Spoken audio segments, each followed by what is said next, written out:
Hey everyone, I'm Tim Derling. Welcome to Tim's Vinyl Confessions. On this episode, I'm joined by Will and Jex once again.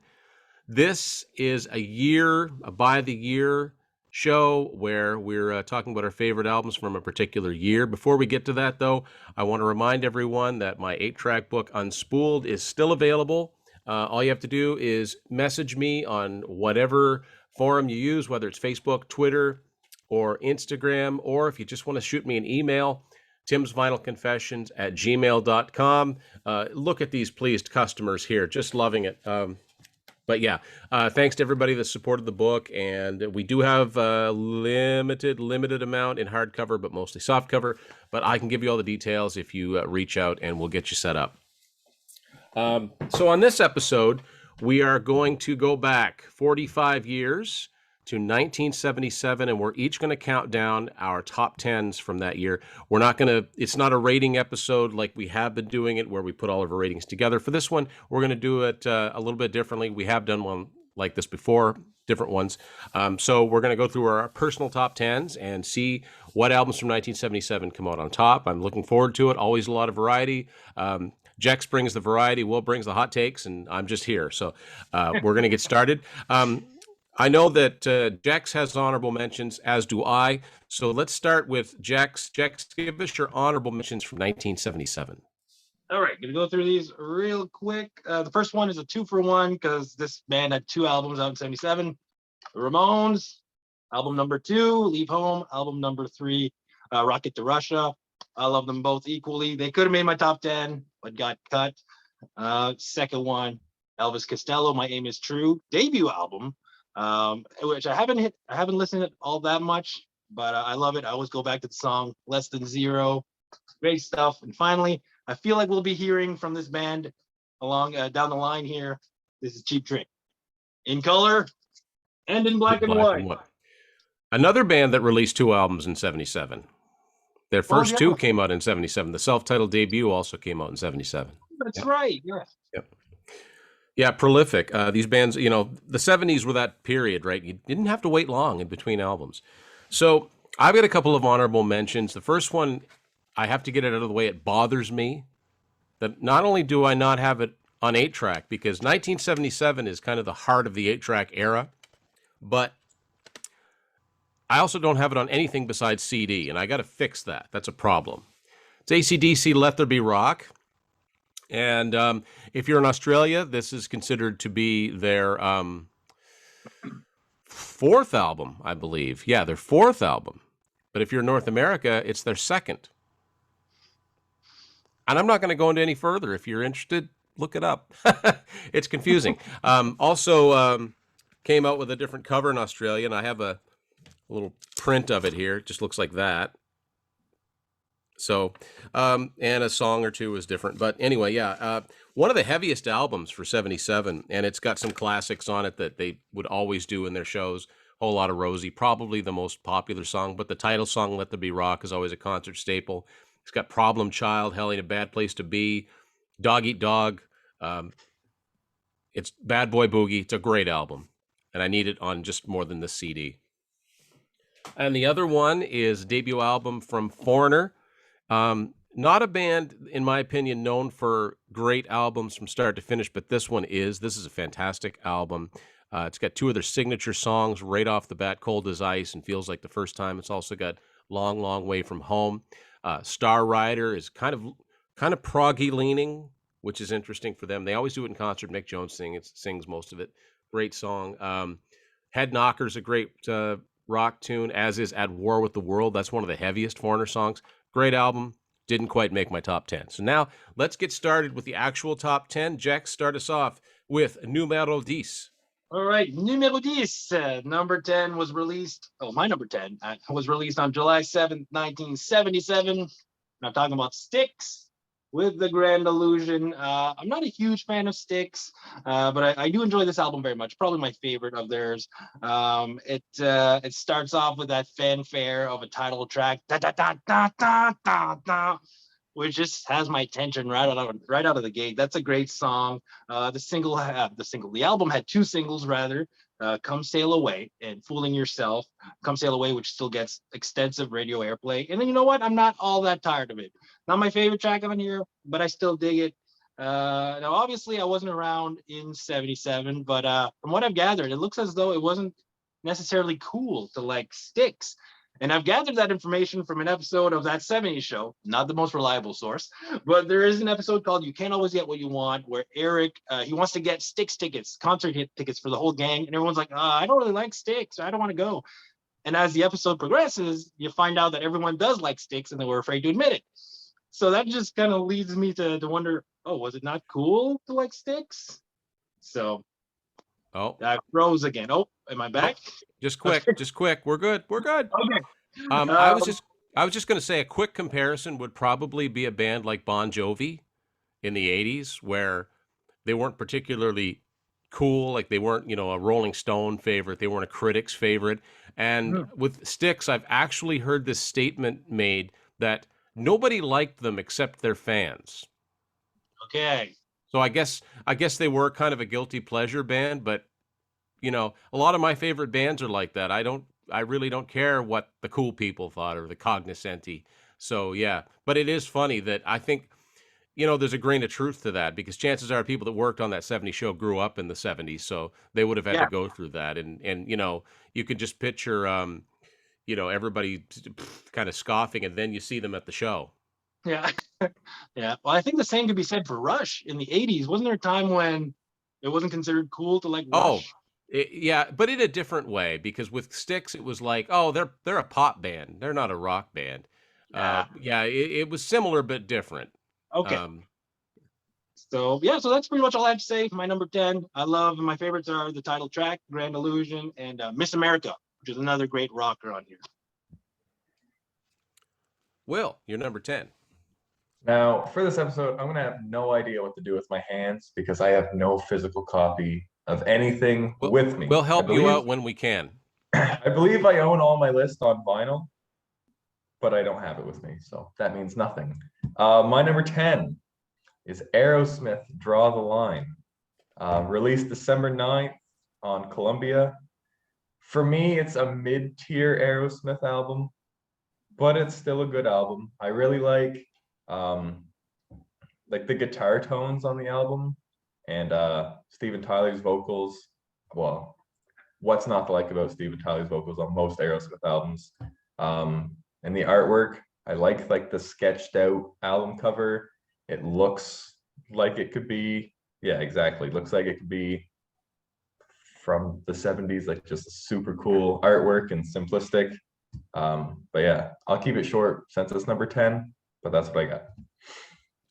More on that later, I'm guessing. Figured. And so my number 10, I'm going to keep it Canadian, is the second album from Triumph. And this one I actually have a sealed copy. This is the Canadian version of Rock and Roll Machine on Attic Records. And so that's significant because the 1978 release that most of the world got as Rock and Roll Machine is actually half of this album and half of their self-titled debut from 1976. Very much like AC/DC. Very much like AC/DC, as a matter of fact. Although the only difference is with AC/DC, what we knew as High Voltage is pretty much the album TNT, except for like literally one song. But with Triumph, when they compiled that Rock and Roll Machine and put that out, that left an album's worth of songs stranded. And it stayed that way until the mid-90s when the catalog got reissued. But this has, obviously, the title song was a concert staple. Rick Emmett's like blistering solo in the middle of it. He doesn't get enough credit for being like a shredder early on. Never gets enough credit for that. The best-known song off this, and the one that got the most radio airplay, is their version of Joe Walsh's Rocky Mountain Way, which is the first time I heard it. I didn't know it was a cover. I'd never heard the Joe Walsh version before. But there's other great songs on here that didn't make the international version of it, like Little Texas Shaker, The City. It's Triumph. It's a good, consistent album. It's my number 10. Jax. Oh, sir. Number 9. Okay, this is great. This is released on October 28th, 1977. These can be considered the kings of rock and roll. They really are kings. And ironically, their name is Queen. and it's News of the World. So this, oh man, this is the only studio album I actually own by Queen, aside from compilations. So I need to correct that because I do love the man. This is a wonderful album with a blend of moods. It's all over the place. It opens up with probably their biggest radio staples, "We Will Rock You," followed by "We Are the Champions," and then moves on to the rather heavy "Sheer Heart Attack." Fantastic, fantastic rocker. And then it slows down to the piano driven "All Dead, All Dead." And that's still only the beginning. Seriously, the whole album is just brilliant. Side two opens up with the song "Get Down, Make Love," which is probably one of the most sexually graphic and suggestive songs I remember hearing from Queen, at least on this album. I was playing the record recently. My family was in the room. The kids were playing. My wife was like, "This is not the most appropriate song, Jack." So I'm like, "That you're not listening anyway. They don't understand." Play them the Nine Inch Nails version. Yeah, what? I didn't Yep. know this. I think it was a B-side. Yeah. Oh, wow. I'm gonna check that out. I had no idea. But yeah, and thinking back, when we did that favorite album covers video last summer, I could have easily brought this up because Yeah. this is a fantastic, fantastic artwork. It is actually based on a science fiction magazine called Astounding Science Fiction, October 1953. And they got the original artist. That's what I like. They got the actual guy, Frank Kelly Freeze, to return, and he made alterations to it because originally the robot had one dead man in his hand, and then they changed it to the whole band. Wait, let me show you. Yeah. You gotta see this, and you could really tell, like their likenesses are really spot on. You could really tell. Oh, you can tell who's who very easily. Yeah. So yeah, this is, you need the vinyl if you really want to enjoy the artwork. You need it on vinyl, and then it doesn't end here; it keeps going, which I just love that. Yeah. So, and I believe that is all I have for my number 9. Yeah, just a fantastic album all around. Queen.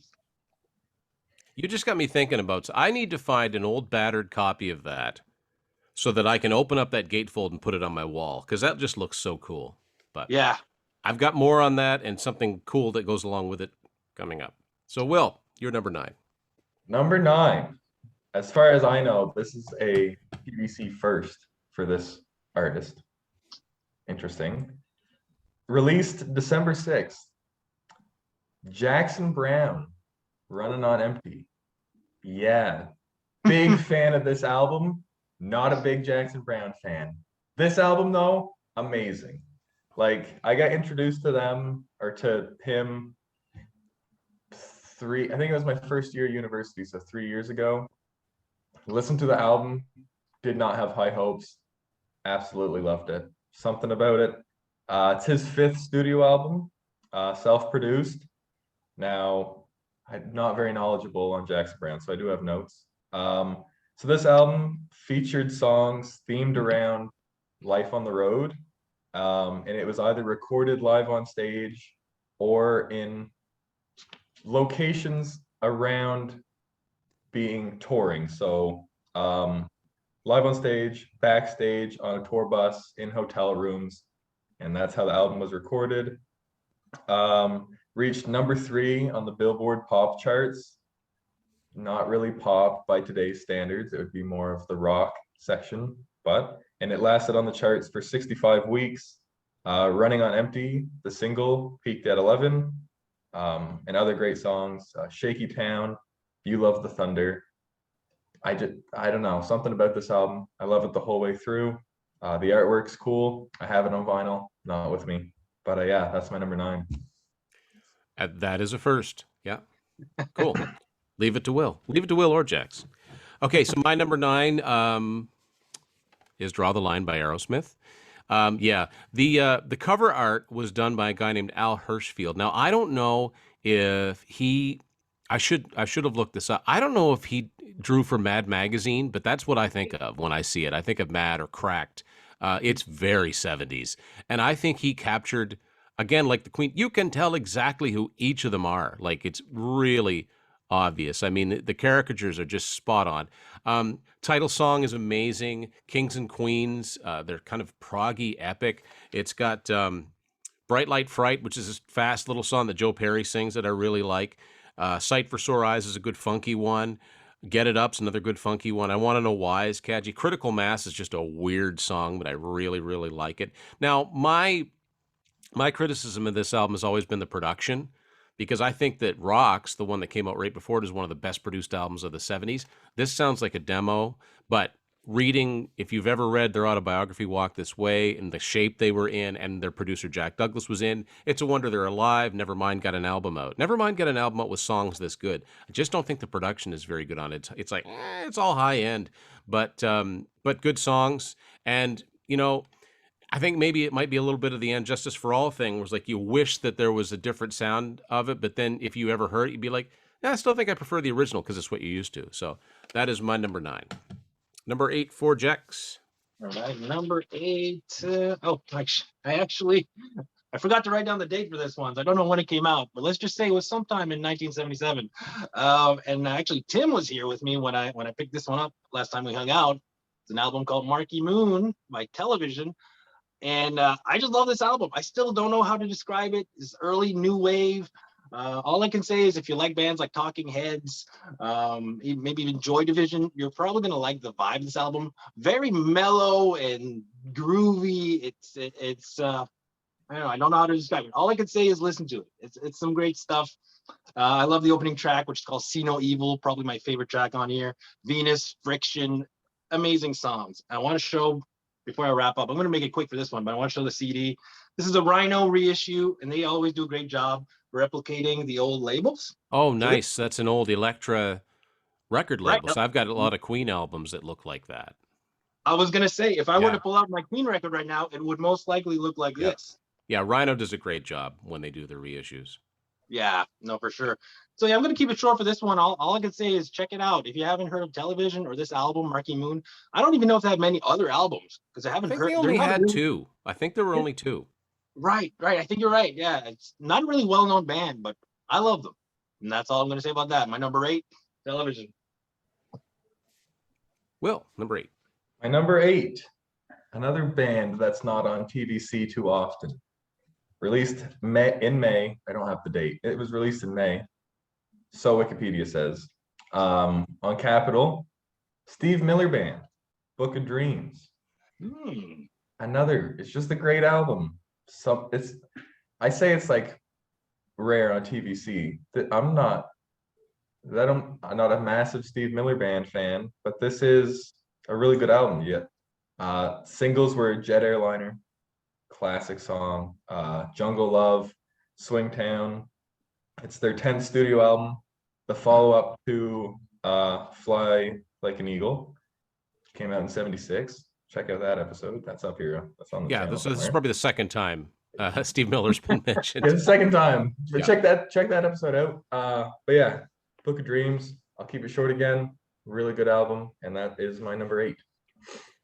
So my number 8 is going to be one that no one else will have. I know this, and it's a famous band, but it's not a famous era of the band. My number 8 is the Third Journey album, Next. And thankfully, this is the last one that they put themselves on the cover. This was the last of their prog period, the last album before Steve Perry joined. And it's just musicianship galore on here. It's actually pretty rare that I found a Canadian 8-track of this, because as rare as the first 3 albums are, you usually find U.S. copies, if anything. I'm not going to say much more about it except the fact that if you like proggy instrumentals, I would check out the song Nickel and Dime on here. And tell me if it doesn't make you think of a certain Canadian trio. It's really, really complex. The reason that the song is called Nickel and Dime, and I love this, is because of the 2 time signatures they use. It's in 5 and it's in 10. The drums are really, really complicated. Ainsley Dunbar was just at the top of his game on this. The whole band was great. I mean, Neil Sean, Greg Raleigh, Ross Valerie. It's the prog period of Journey. It's not my favorite from that period. That's probably the first one, but it's a great album. I wanted to give it a shout out. All right. So my number 7 has several release dates, but let's go with April 8th, 1977.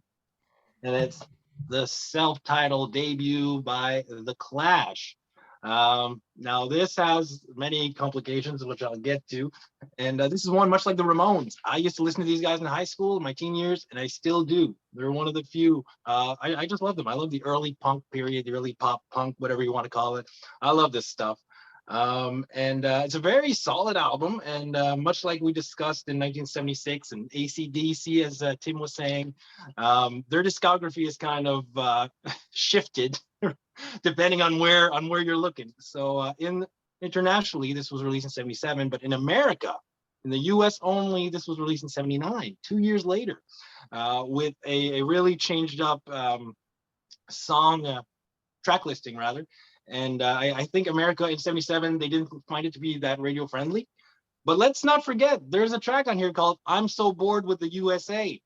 So I'm pretty sure that had a little something to do with America not being too enthusiastic about it, if you will. But that being said, this CD I picked up in 2005, and it turns out it's the American version with the American track listing. I'm So Bored with the USA is on here. But yeah, so I've been listening to the American version all these years, and I never really knew until a few years ago that there were two different versions. But still great. This is a version I'm used to, so I like it. What else? That's pretty much it. Favorites on here: Clash City Rockers, I'm So Bored with the USA, White Man, and Hammersmith Palace, and their great cover of Police and Thieves. It's hard when you get used to a particular version of an album and they say, well, yeah, well, that's not actually the album. Like, well, it's the one I like. Exactly. You can't go back. Yeah. Well.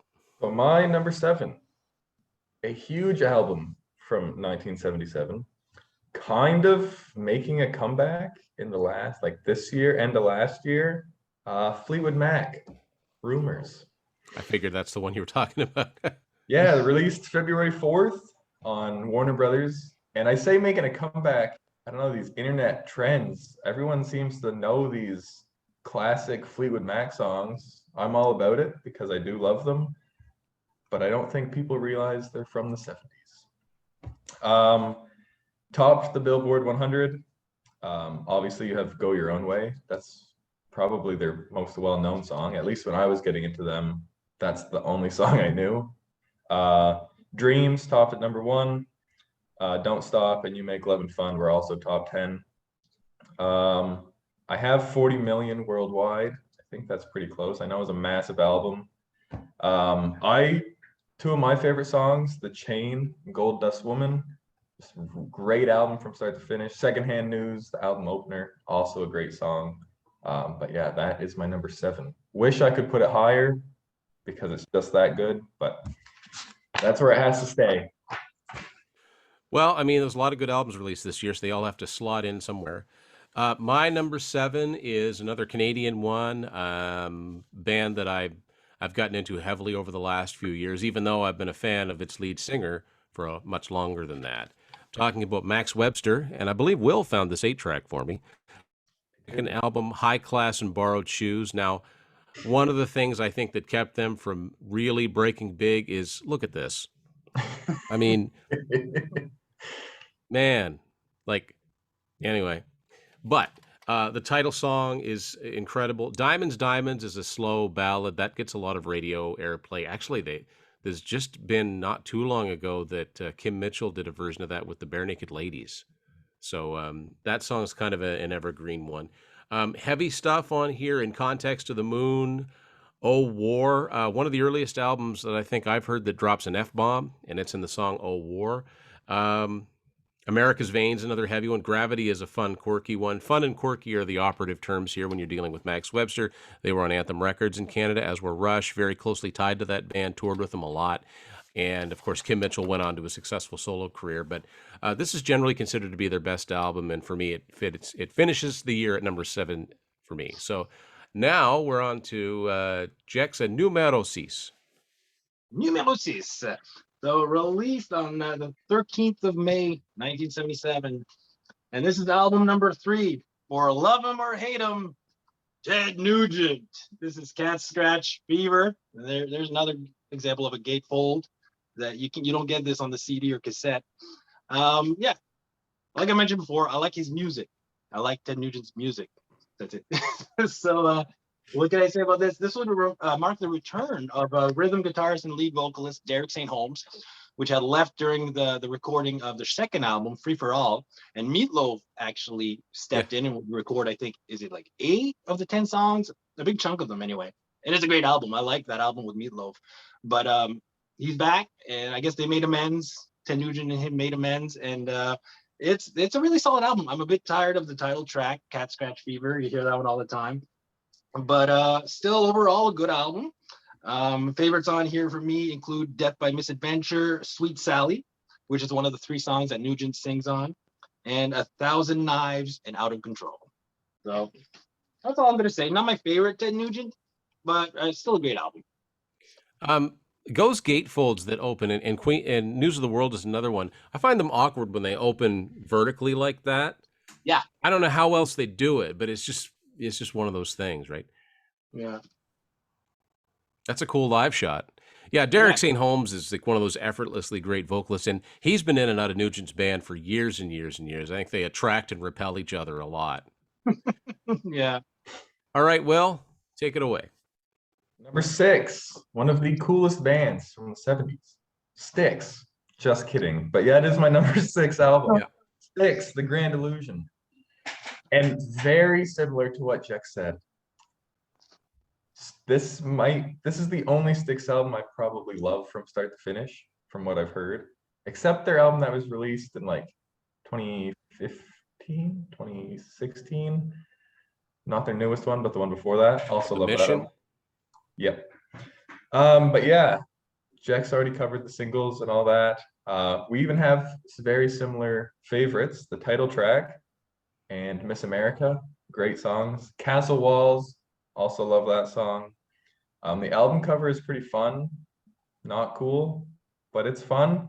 But the album kind of goes through, I don't know if there's a story behind it, but it kind of feels like it's telling a story as the album goes through. Obviously Tommy Shaw is in the band at this point, major help for vocals and guitar playing and songwriting. But yeah, this is a really good album, and I'll leave it at that because Jack's covered the rest. So my number 6 is in the album that Will had just talked about, Fleetwood Mac, Rumors. I mean, and I've only heard this in the last 6 or 7 years. I'm late to the party here. But this is an album that will probably always sell in some form or another. Somewhere in the world, someone's picking this up for the first time. And it is this is a really beat up Columbia House copy. Believe it or not, it's the best one I could find. I used to see it all the time before I was into the band. Now, like, this is a copy I've gotten, whatever. It's got a certain amount of charm. Yeah, The Chain. I mean, if you want to hear a heavy version of The Chain, check out the Canadian band Kick-Axe and their cover from 1987, which is the first time I heard it. But, you know, the Fleetwood Mac version is still pretty darn rocking for its time. A song that I came to really like on this album that no one ever talks about is the song I Don't Want to Know. I think that's got great harmonies with Lindsay and Stevie, and it's just a fun, like, sort of 50s type rock and roller song. But yeah, I mean, the singles are all classics. I love Never Going Back Again. You know, some of Lindsey Buckingham's crazy good acoustic guitar work. And, you know, there's a reason this album continues to sell, because it's just good. It resonates with people. I mean, half the fun of this, listening to this band, is all the stories behind the drama behind them, but the music stands up too. So that's my number 6. Now we're in the top 5. Top 5. Before I get into my number 5, I just want to say I do love Rumors, and if I could have fit one more honorable mention, it would have been that. It is a great album, and I was late to the party too. I think 2009 was when I picked up the CD, but it's some great stuff. So number 5. The lesson there is, really quickly, to record companies and stuff, if you continue to make albums available, people will continue to pick them up. Exactly. Here's one more note on that. I've been trying to find this album for the last 3 years. Can't find it even on CD. Really? I haven't looked. Listen, I'm not looking on like eBay or Discogs. No, you shouldn't have to. You would think that this would be like a Sunrise album, one of the very few they get. Can't ever find it. That's crazy. Never. That there's no remastered. There's no.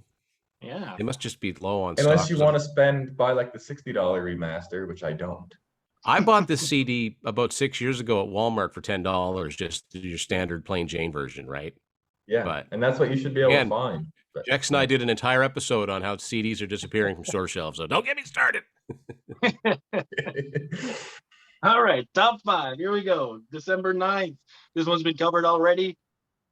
Aerosmith, Draw the Line. Not much I can say. You guys covered it beautifully. Tim, I was going to mention, I feel like whoever did this worked for Mad Magazine. That's the impression I always got, but I never really cared to Al look at it. Hirschfeld. Like, you keep talking, I'll look it up while we're doing this. Okay. Up to the minute information. Perfect. So so Tim said a lot of it. Like the production here is kind of not the greatest, and the band, they were at the top of their success, and they were really, they were in rough shape. The drug abuse was at an all-time high. Joe Perry and Steven Tyler, they weren't really getting along. Joe Perry didn't even play all of the guitar parts here. You had Brad Whitford playing rhythm and lead in some songs. It's kind of the beginning of the end, is how Joe Perry described it at one point. And if you look at their next 3 albums, the following year they did the live bootleg, which is not a studio album, and then they had the 2 albums that were panned by critics and fans alike. You had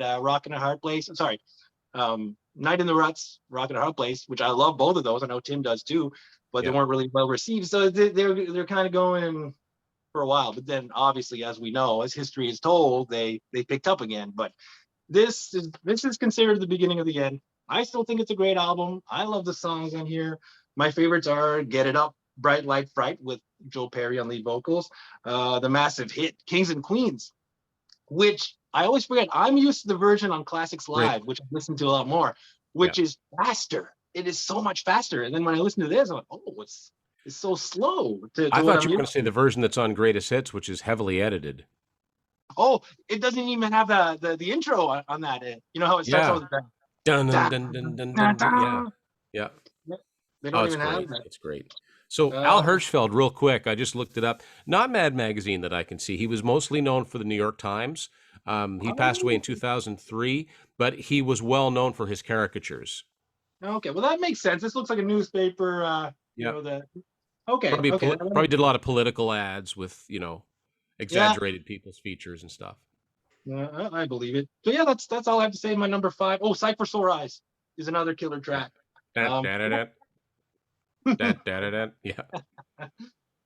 right, Will. My number 5, an album that has already been briefly talked about. I have AC/DC, Let There Be Rock. This is one of the few times I won't bash on AC/DC. This is a great album. This is personally my second favorite AC/DC album. My favorite of the Bon Scott era. And like Tim said, super heavy, especially for the 70s. Hell Ain't a Bad Place to Be. That's a mouthful to say. Great song. This wouldn't be me talking about AC/DC without digging a little bit. I used to hate Whole Lotta Rosie, but now I love it. That's a great song. Classic concert staple from what I understand. Go Down is a great album opener. But yeah, this album is great from start to finish, and that is my number 5. Yeah, really abrasive guitar sound on there too. I love it. And I like those intro drums. The intro drums for the album, that just gets you in right away. When I think of Hell Ain't a Bad Place to Be, it reminds me, I'm pretty sure that when AC/DC played the SARS SARS stock, that they opened with that song. Interesting. Which, when you think about what was going on in Toronto at the time, that was a funny song to open with. But anyway. So my number 5 is an album I'm relatively new to the band within the last 5 years, and it's one of my favorites by them. This is Yes, Going for the One. I don't know what it is about prog bands at this time with naked dudes on the cover, because 1 year later Rush put out Hemispheres, but don't let that throw you. This is a great album. The title song's amazing. One of my favorite songs on here is actually sort of a more maybe forward-thinking, kind of a precursor to the stuff that they would do in the 80s. It's a little more straightforward, called Parallels. Big epic tune on here called Awaken. Just a great, great album. If you're into prog rock, there's nothing particularly heavy on it, but I really dig this one. It was one of the last ones that I heard in its entirety of their classic period. And I remember immediately I was like, oh, this is good. I'm going to like this one. I'm going to listen to this one a lot. That's my number 5. So now we're really narrowing down. Numero 4. Numero 4. All right. This one was released on April 8th, 1977. This is the third album from the mighty Judas Priest. This is called Sin After Sin. And this is the ball was really rolling here. As of their second album, we spoke about it in 1976, Sad Wings of Destiny. Then they were really, they were establishing their way into heavy metal stardom, if you will. And this album is no exception. Really, really. It was their first major label album. That's right. Yeah, I was going to mention that. This is their first album on Columbia Records. Before that, they were on Gull Records, except if you're in Canada, it was distributed by Attic Records. Attic. Yeah. And also this is news to me. When I was looking it up, I found out that it was produced by Roger Glover. Roger Glover, yeah, of Deep Purple. Bass player from Deep Purple and Rainbow. Yeah. So it shows. It makes perfect sense now that I know that. I'm like, oh, okay, yeah, because the production on here is really good. Opens up with Sinner. Wonderful, fantastic Judas Priest song. I love it. It's one of my favorites. But then it moves on to track 2, which is Diamonds and Rust, which is a Joan Baez cover, which is really odd that they put it right there as the second track, because you open up really fist pumping, and then Diamonds and Rust, which is they do a great job with it. I've heard the original. I actually heard this one first, but it stands out right there. Track 2, it kind of. I'm going to guess that it's probably the label wanting something to put out as a single. Yeah, I think so too. But other than that, great stuff on here. Wait, I have my notes just so I don't forget anything. So yeah, it's not all hard and heavy. Like I said, there's the Diamonds and Rust, and also Last Rose of Summer, which is another slower tempo song, but still great. But the songs that do rock, they rock hard. Sinner, Starbreaker, and Let Us Pray / Call for the Priest, which by the way has kind of a Queen-like intro. I just check it out. It's really, the Queen similarities are quite obvious. So those would be my favorite tracks on here. And yeah, that's all I have to say. Album number 3, Sin After Sin. And that must have just jumped off the store shelves in 77. It is so very heavy metal looking. Yeah. The logo is metal looking. Yeah, it's great artwork. Yeah, I love it. Even the back. Yeah. It's a good argument for collecting vinyl right there. Yeah. Will. Number 4, a band I always have higher than Tim. I don't know what it is, but I have Foreigner's self-titled, their first album, March 8th, 77, on Atlantic. This is a great album, probably my favorite Foreigner album. Great from start to finish. Yeah, peaked at number 4 on the US Billboard 200, and it's 5 times platinum now, I believe. But yeah, Tim mentioned the singles, Star Rider, great song. The Damage Is Done, I've always liked that song as well. But yeah, kind of on the heavier side for Foreigner on some of it. Cold as Ice obviously is a huge song. Long, Long Way From Home is one of my favorite Foreigner songs. But yeah, that is my number 4. Cool. It's a great album. It probably is my favorite Foreigner album. And even to this day, you go see them in concert, I think they probably do more songs from this than any other album. It started off so strong. My number 4. I'll say one more thing. Yeah. The artwork and the cartoonish style art, absolutely love it. Huge fan of the cover and the artwork. Kind of missing because you're missing the back cover when it just shows the train station. So it's very unique. And they're a band that actually kept a logo. They use that kind of stylized lettering for the rest of their career. My number 4, Will's probably going to think this is fairly low. Is Love Gun by Kiss. Still number 4. So this is one of the first 8 tracks I ever found. And back when I used to have a player, I actually tried playing it before I was even into Kiss. And I remember there was a baseball game recorded over whatever it was I was listening to. It's got a big, this is not some sort of censored cover. It's got a big, somebody scraped some of the label off of it. This is an old Canadian copy when Casablanca was distributed by Quality Records. Now, here's why it's at number 4. So here's what I love about it. I Stole Your Love, complete classic, just slamming right out of the gates. I just love it. And when I read that Paul Stanley was influenced by Deep Purple's Burn when he wrote this, I'm like, that totally makes sense because it's got that circular riff. Like, I loved it even more after that. Of course, features famously the first Ace lead vocal on Shock Me. Really, really cool tune.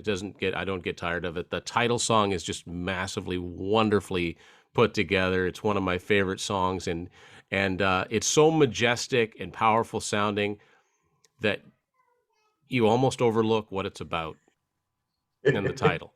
But it's just amazing. It's a Kiss classic. It's so much fun. Plaster Caster, I like. I know it's a very strange song. I never used to like Hooligan, but I like it now. It's one of the heavier tunes. I like it when they'd have Peter Criss sing a rockin' tune like Baby Driver, and Hooligan's one of them. Now, what I don't care for is Tomorrow and Tonight. Tomorrow and Tonight.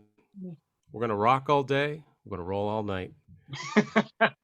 Listen, to start getting into Kiss lyrics as being silly is a fruitless exercise.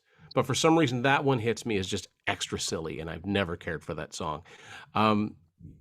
The cover of Then She Kissed Me, I mean, whatever, it's fine, but that would have been fun for a B-side. I wish there'd been another original on here. I do like Almost Human. I remember I saw a Kiss cover band. I think they were called Destroyer. There's probably several called Destroyer, but I saw one a few years ago and they actually did Almost Human, and it's the only time I've ever seen it done live. So I got a greater appreciation for that. And the single off of this, Christine 16, has aged so very poorly that it's hard to talk about. So it's a hit and miss album for me, but what's good on it is really good. It's the classic period of Kiss. Much cooler in its vinyl form. You know, thanks to Will, I finally got one with the gun in it, but that's my number 4. And something tells me I don't need to put that one too far. I mean, Probably not. Numero 3. All right, number 3. This is an album that's been mentioned already twice, but I'm going to go ahead. AC/DC, Let There Be Rock. So before I get started talking about this one, I'm just going to say this is a rare occasion that I have more versions than Tim. I see you have the cassette there. Yeah, I got the cassette, the CD. This is the remastered and vinyl copy. Very cool. On Active Records here. Oh yeah, and you gotta see, that's the problem. I could go buy a new version of it, but I want one like that. Yeah, no, it's great. So there's not much I can say. You guys pretty much have all bases covered. This is a great album, and it's one I don't often think about. You know, if I think of the Bon Scott era and I go to my shelf, I'm more gravitated towards the debut, High Voltage, or Power Ridge, which is one of my favorite Bon Scott era, underrated AC/DC album, but that's a story for another time. But yeah, and then every now and then I'm like, oh, Let There Be Rock, been a while. And then I put it on, I'm like, oh, why don't I listen to this more? This is such a great album. Just from the beginning, I think it was Will who was saying the drums, you know, what is it, Go Down? Yeah. Yeah, Go Down. It's just like, oh, wow, this starts off the album beautifully. And what I noticed, the album flies by. It is like 41 minutes long, but it's only 8 tracks, I think it is. And I was listening to it in the car. I see, oh, track 8 is finishing. What's next? And then it starts back to Go Down. I'm like, that's it? Like, that just flew by. So if an album, sign of a good album. Yeah, exactly. If an album makes you want more, then, you know, it is a good sign. So yeah, that's pretty much it. Like I said, not much more I can add. Obviously, there's the whole discography confusion, whether you're in Australia or international, but you know, we've got that covered. So yeah, nothing more I can add. Just a really great Bon Scott era AC/DC album. Number 3 for me. This might be a hot take, but I'm okay with that. I have Alice Cooper, Lace and Whiskey. It's my number 3. This album is great. I think all of us have talked about our like weird period of Alice favorite albums. I know Tim's is Flush the Fashion. Like Alice has gone through a couple like strange periods, but this album for me sticks out as one of his best, not his best, but one of his best. Released April 29th on Warner Brothers, produced by Bob Ezrin. It's his third solo album, but it's his 10th album. Reached 42 on the Billboard 200, with You and Me being his last top 10 single for the next 12 years, which I didn't know. Yep. But this album is great. I love the concept and I love the artwork. This was part of the artwork video for me. I wasn't part, but someone talked about it on my behalf. But the old like 50s style, the gun and the black and white and that. It's Hot Tonight. The title, the opening track is a great song. The title track, Lace and Whiskey. I don't know how to pronounce it. You Bangy Stomp? You Bongy Stomp? It's a cover, and I don't know how you're supposed to say it. And to be quite honest, I don't know if you can say it anymore. I don't know. I don't know. We'll see. But if this video if you don't see this video, maybe it means something else. Yeah. I'm not sure. Damned If You Do. Super fun song. Super just quick and catchy. Road Rats. I could list the whole album. I love every song. But yeah, fun and catchy in like weird 70s Alice period. There's nothing I don't like about this album. I remember listening to it the first time when I got the Alice box set. Didn't like it too much because it is, used to Welcome to My Nightmare, and I think I heard Brutal Planet at this time, and I had the live from Vaughan live album. So that's very different from Lace and Whiskey. But if you're an Alice fan and haven't heard this and you want like a weird, fun, catchy album, this is definitely the one I would say start with. So yeah, that's my number 3. And just spoiler alert, I don't have this in my list. Didn't think it would have so. been if there'd have been a top 15, it probably would have been in there. I mean, there are great songs on here. It's Hot Tonight I first heard that on the Life and Crimes of Alice Cooper box set. He actually did it on the Brutal Planet tour, so that kind of solidified. Yeah, that's a cool song. Road Rats, I think I kind of like the version that's on the box set that was on the Roadie soundtrack better than I like the version on the album. You and Me, you could hear that on like an AM oldies station and have no idea that it's Alice Cooper. It's so mellow. It was his last top 10 single until Poison 12 years later. And like I said on the 76 episode, when I talked about Goes to Hell, how he couldn't tour to support it.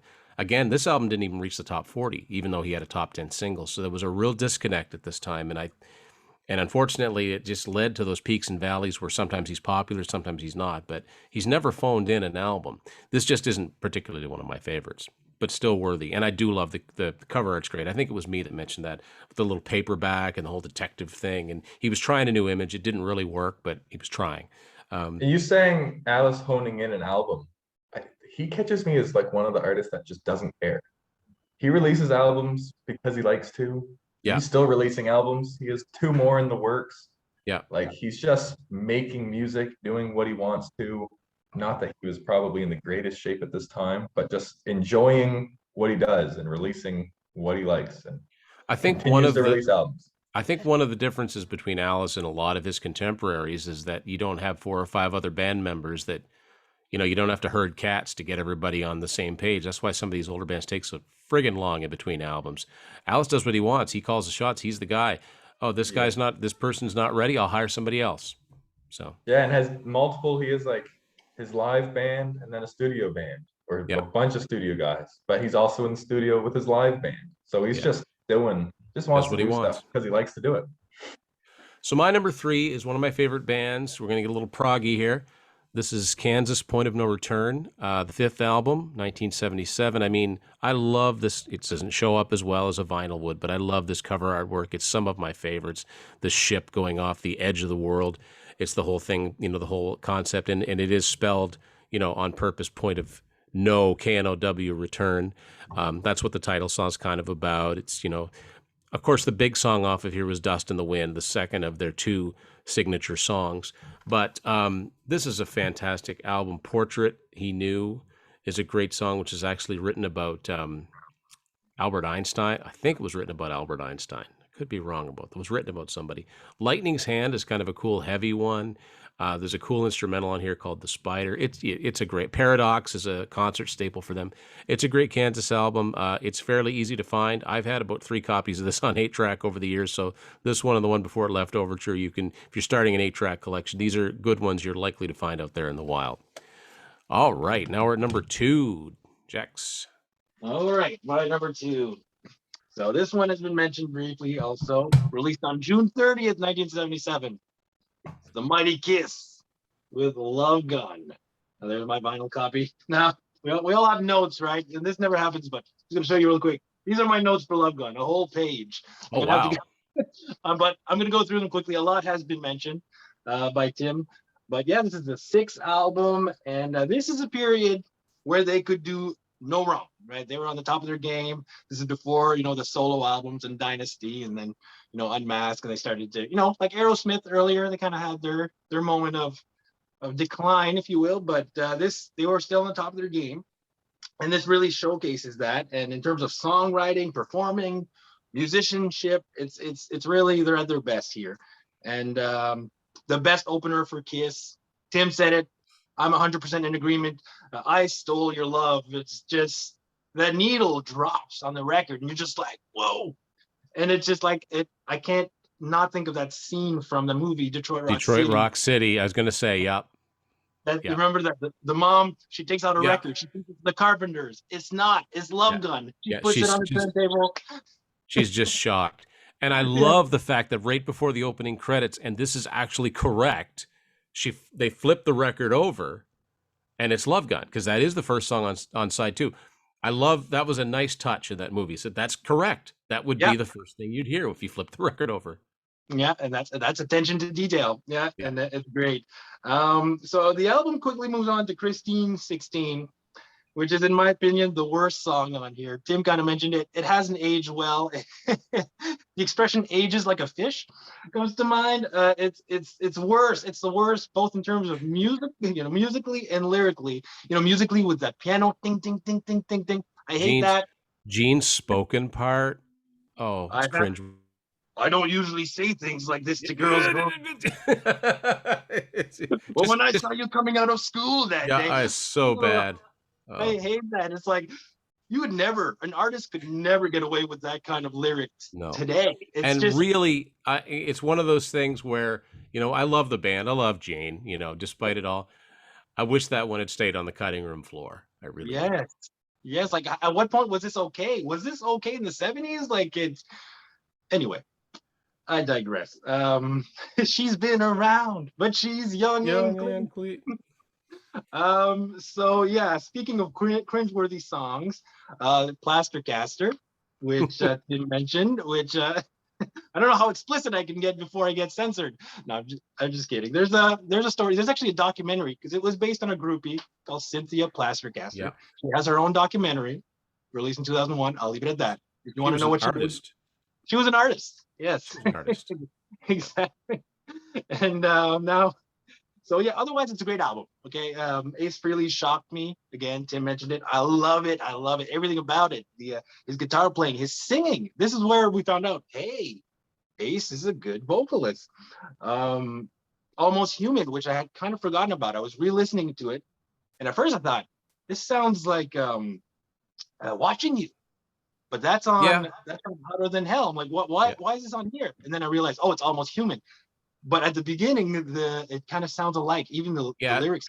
It's got that same kind of crawling, a little bit like She too. Yeah, a little bit, yeah. So, and then, it ends with the song, Then She Kissed Me, which is a cover of a Crystals song, which was called Then He Kissed Me. So they just kind of reversed the gender. To me, it just, there's something about it. I can't put my finger on it, but there's something about that song that stands out. It's not a bad cover. It's good, but it doesn't fit fully. I don't know what it is, but it doesn't sit well with me. Usually this should come with a picture sleeve and the gun, but I don't have any of that. When I bought it, the record was just bare, so I had to get my own white plain sleeve. So I am on the lookout for a complete version, but for now this will do. So yeah, that's all I I can can say. only supply for so many people. I can't find love guns just everywhere. Oh, come on, man. Yeah. Yeah, Will found me one. I just had a plain white sleeve too. And then I managed to find the inner sleeve with like the kiss written in blood. And then Will found me the Love Gun version. I think I gave you the sleeve with the written in blood. Oh, maybe you did. I think I gave you that, and then like the next year gave you the gun. So it takes time to complete the set. Yeah. It takes, it needs some years. Yeah. Step by step. All right. Will's number 2. Number 2. A great album. Assuming we'll hear about it again. Maybe. No spoilers. Rush. Farewell to Kings. June 77 on Anthem. Their 5th studio album. This is my 2nd favorite Rush album, and I think it's as close to a perfect album as you can get in terms of Rush albums. I guess it's my favorite Neil Peart album, if that counts. We'll count that. Yeah, peaked at 11 in Canada. Their first top 40 in outside of Canada. Xanadu, I know it's one of their longer songs, so it's 11 minutes. It's absolutely perfect from start to finish. That is one of my favorite Rush songs, always has been, always will be.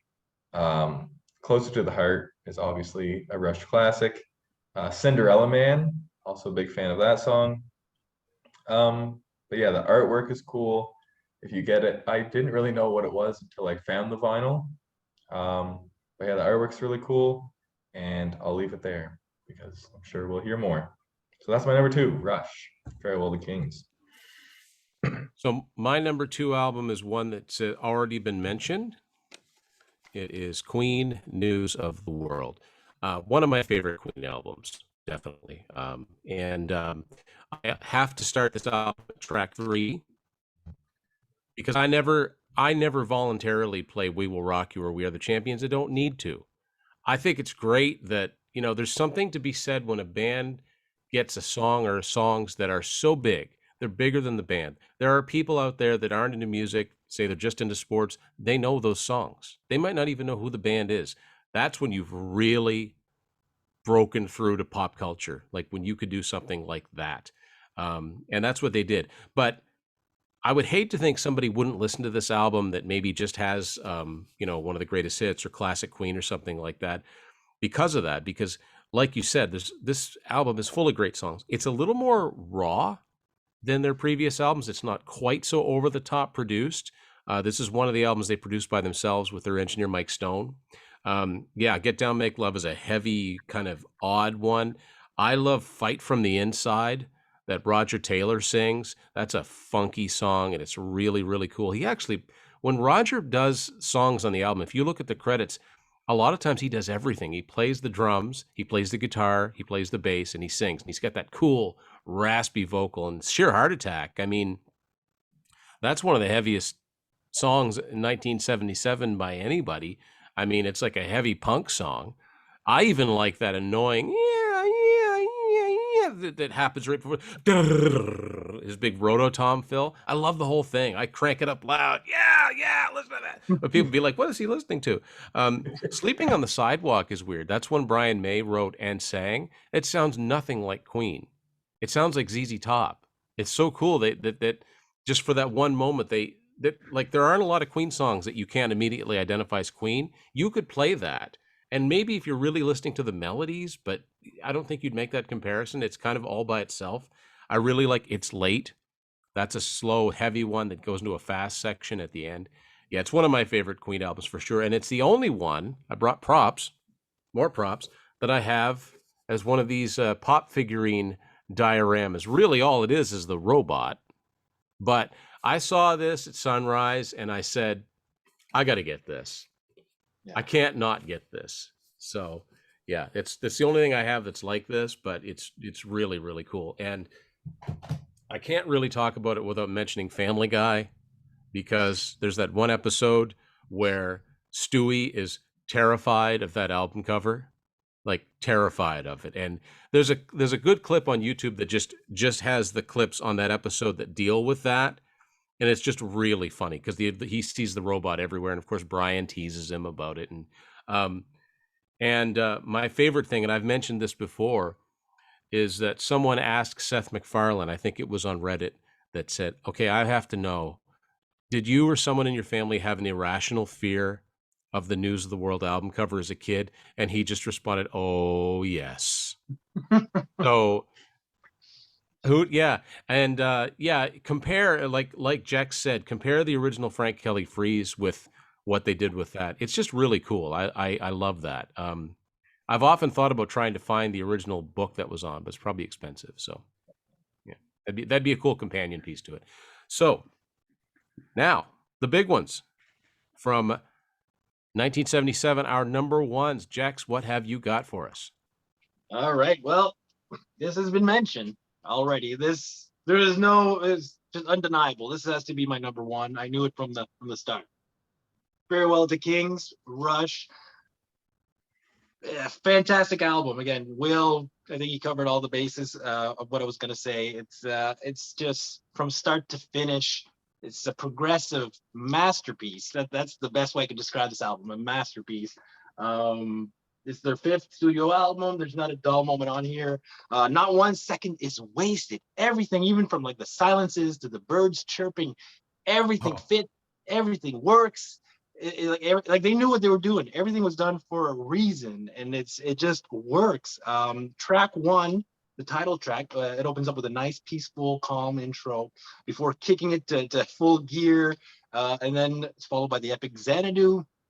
As Will said, which is 11 minutes and 5 seconds of progressive brilliance. And once again, it opens up with peace and tranquility, and then the birds chirping in the background, and that goes on for like about 2 minutes before the song really kicks in. And then it's not until like I think 6 minutes that Getty really, goes into the chorus. Xanadu. It's everything about that song. It doesn't feel like 11 minutes. That's all I'm gonna say. It's really well played out for the whole duration. And then that synthesizer or whatever it is after he says Xanadu is like I love it. Neil Peart. Neil Peart. I know I should know better. Neil Peart, his percussion work on that song, just everything like again, I can't stress on how everything just works here. So then we move on to side two, which opens with Closer to the Heart. Again, a radio staple now. Still love it. I think everybody knows that song. Even the non-Rush fans should know that song, Closer to the Heart. Then Cinderella Man, Madrigal? I don't know how to say Madrigal. it. Madrigal, right? Okay. And then Cygnus X1, Book One, The Voyage. My absolute favorite song on here. Wonderful, wonderful closer. Just another epic track, 10 minutes, 25 seconds, and it's separated into 4 parts. The opening is very science fiction-like. Almost feels like it should have been on the Flash Gordon soundtrack. Like, makes me think, what if Rush would have done the Flash Gordon soundtrack instead of Queen? Something to think about. But I love what Queen did with that movie. I wouldn't change it. But in an alternate universe, it'd be kind of cool to think. So what else? I think that's pretty much it. Everything about that song rocks. Getty's bass kicks in around 2 minutes, and then he shouts at one point.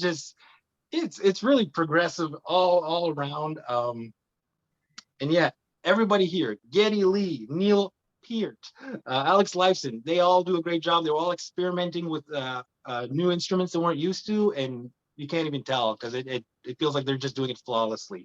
So anyway, I think I've said it enough, but I love this album. My number one. My number one, famously quoted in the past by Mr. TVC himself as hit and miss, and by Jex Russell as aged like a fish, Love Gun.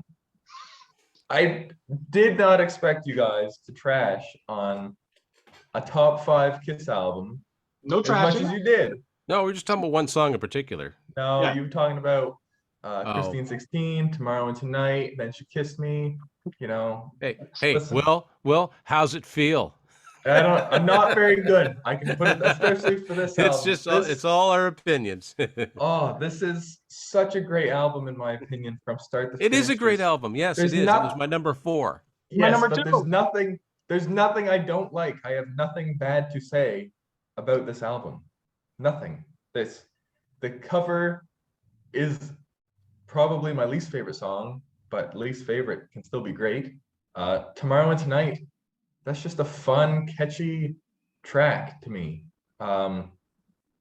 Really, and as we said, it's our first time we see Ace doing a vocal. Obviously, he'd had songwriting credits before, but he'd normally say, "Here, I wrote this. Gene, can you sing this?" But he had "Shock Me," great song. "Hooligan," Peter's song on this album, absolutely love it. One of my favorite songs, "Almost Human." The bass track, like I tried to learn that on bass at one point, not easy. That's a fairly difficult bass line to play. Love Gun, obviously a great song. You know, Kiss, they got you coming, got you going. But that's for another day. But yes, this is a great album. The artwork is is the third best album cover, or the third best artwork they have in my Yeah. opinion. Ken Kelly once again on the artwork. Yeah, absolutely. I see this always gets compared with Destroyer. I like this album cover a little bit more. Um, the Love Gun, obviously, I now have an uncut version. It's still in like the pop out cardboard. But yeah, I'm sure there's something I'm missing to say about this, but this is a great album. My number 1. I could talk about it all day, but I'll leave it there. Well, okay, for my number 1, people have figured this out by now, I'm sure. And Jax did a lot of the heavy lifting for me. I don't have much to say, much more to add about Farewell to Kings. It is one of my top 5 Rush albums for sure. And you also, like, get out of my head, dude. You mentioned exactly what I was thinking with Xanadu. It's a long song. It doesn't feel long. I just love every part of it. And yeah, like you said, they were recording outside. You get the birds chirping. You get, and sometimes you'd have like water and yeah, I just love their experimental streak. This was the first album where they started using synthesizers really heavily. Well, Geddy started using synthesizers, and yeah, in the post-chorus in Xanadu, he's got that pitch bender. So, if you've ever seen one of those, it's like it's got a pitch wheel. It's literally a wheel. So you have to get your hand on the keyboard. The very 70s sounding. Yeah, Cygnus X1 is an epic. It's, the conclusion of that song is the first half of the Hemispheres album the following year. That's actually their producer, Terry Brown, doing the Constellation of Cygnus. Like, that's him doing the intro part there. Really heavy. One of the, like, when it really starts going, that's one of the heaviest moments, I think, in any Rush song. The one time I did see them, when Matt and I saw them in Toronto, when they did Xanadu, and Geddy and Alex both came out with the double necks. It was like, this is perfect. Like, this is perfect. So yeah, the video, I love the video. They got the robes on. They look like gods on stage. They look so cool. Geddy's got the double bass, so it's bass on top and guitar on the bottom. So when Alex is soloing at the end, Geddy's playing rhythm guitar and he's got the bass pedals going to keep the low end. Like, yeah, these guys were just, at the top of their game at this point. And when I say they're at the top of the game, they hadn't even gotten to moving pictures yet. That's just how darn good they were. Like, yeah, Farewell to Kings, a can't miss album for me. Nothing whatsoever to do with the music. That might be my favorite Rush logo of all of the logos they use, because they pretty much use a different one every time. But yeah, there's no question that was going to be my number 1 album. So there, our top 10s for 1977.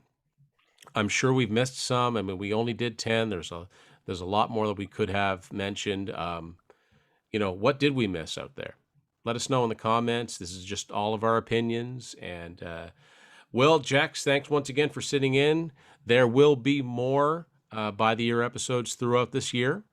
So sit tight for that. And thanks everyone for watching Tim's Vinyl Confessions.